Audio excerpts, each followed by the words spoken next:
Morning, this is Jason Fry of Fry Custom Knives. I am out in the shop this morning. It's kind of cold, about 40 degrees. Wanted to work on a knife.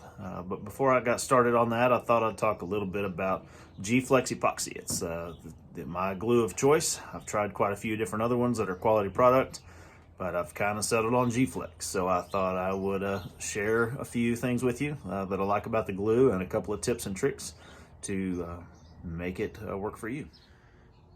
Pay no attention to the mess behind the glue. All right, so we got here a GFlex epoxy from West Systems. It's a 1-to-1 ratio epoxy. It comes in 2 bottles.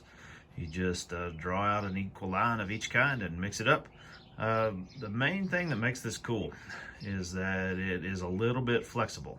So your Bob Smith or other quality epoxies will dry or will cure brittle.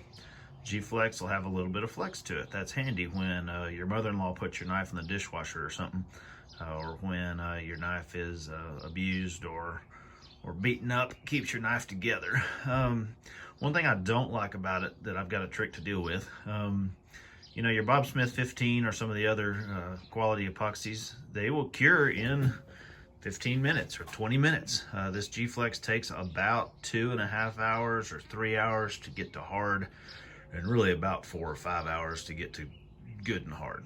So I've got a little trick that I use for that one.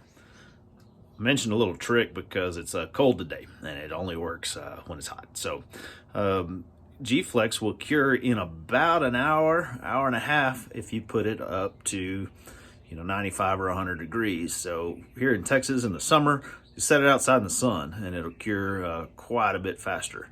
Here in Texas in the winter, I set it right here in front of my shop heater. You can see all the glue drips. I mean, that's my spot where I put that.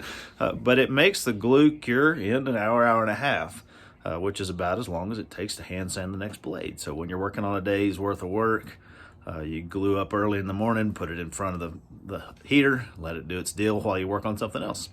Anyway, that's the trick. Makes GFlex work better with my workflow process.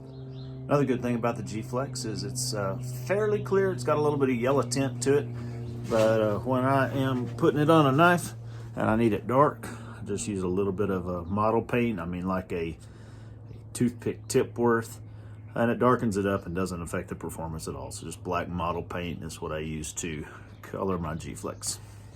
One last look at that bottle, GFlex Epoxy from West System, available at Jant's Supply. Go ahead and pick yourself some up. It is worth every penny. Thank you from Jason Fry at Fry Custom Knives.